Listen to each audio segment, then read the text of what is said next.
Okay, so get through all that, take him through, feels much better, everything looks pretty decent. Now we get to long-headed bicep, long-headed tricep, biceps, triceps, forearm supination, pronation, flexion, extension, flexion wad, flexor wad, extensor wad, get into that. And he doesn't have a whole lot going on with any of that.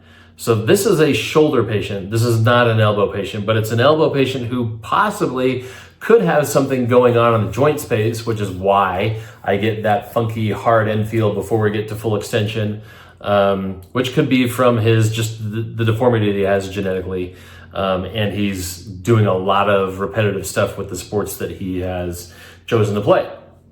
So now think of, we got through assessment. We got through gross assessment with the screen. We've got through individual neuromuscular assessment of all the muscles. Got all of those that are inhibited, reverse, so they're not facilitated. So now what are we gonna do?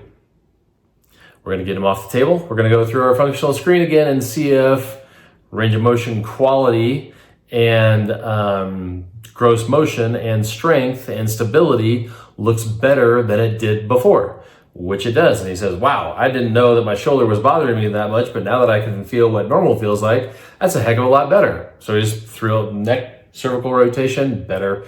All active range of motion, no more stiff, painful arc at 90 to 100 with flexion and abduction, full internal, external rotation, no problems getting back here. When we did this before, getting here, he didn't complain of shoulder stuff, he complained of elbow stuff.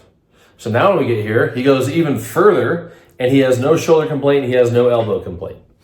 So the only thing that remains relatively similar to the pre-screen is his passive extension. Now when I do get him to extension and feel that hard and feel, he's not feeling distal bicep tightness. All right. So now what is his home exercise program going to be?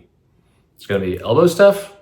I'm going to throw a little bit in there just to move elbow and see if we can get more range of motion out of it. But we're going to do trunk things. We're going to do lunge walk, crossover walk, shocker. We're going to do band things. Are we going to do internal, external rotation down here like old school PT does for absolutely no reason? I don't understand why as physical therapists we're doing internal, external rotation down here with a TheraBand with somebody who is an overhead athlete.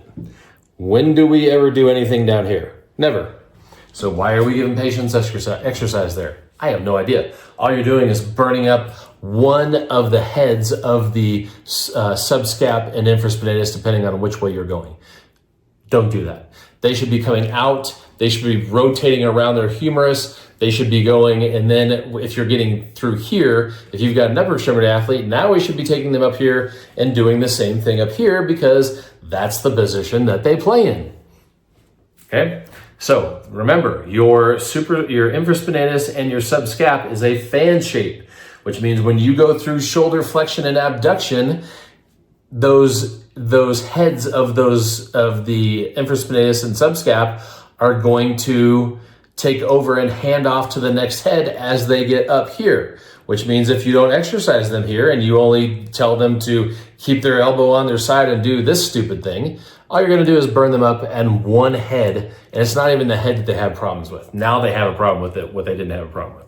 I have no idea why we learned that in school. So that's what we're going to give to him. He did come back for his follow-up. He was on the other therapist schedule, but he is, I did tell him, it might be a good idea to get imaging and just make sure we're not dealing with something that's in the way, that we're obviously, if he's got a bony or a calcification or something in the joint space, we're not going to get past that. We got a bunch of stuff here and in this trunk that we can work with, that we're going to work with. But if there's something in the way of the joint itself in the elbow, might not get full elbow extension, which doesn't mean that he can't play, doesn't mean that he can't be pain-free, doesn't mean that he can't be full range of motion and normal strength. It just means that we're going to have to stay on top of that. So as he starts to use less and less extension, just because subconsciously he's staying away from it, that we don't start the snowball effect where now this has less range of motion, this tries to make up for it with which is why he had all of the problems that he had here. So remember, start proximal, big muscles, move distal, small muscles, even if somebody's coming in with a wrist. If somebody comes in with a wrist problem, I'm never going to go look at their wrist first.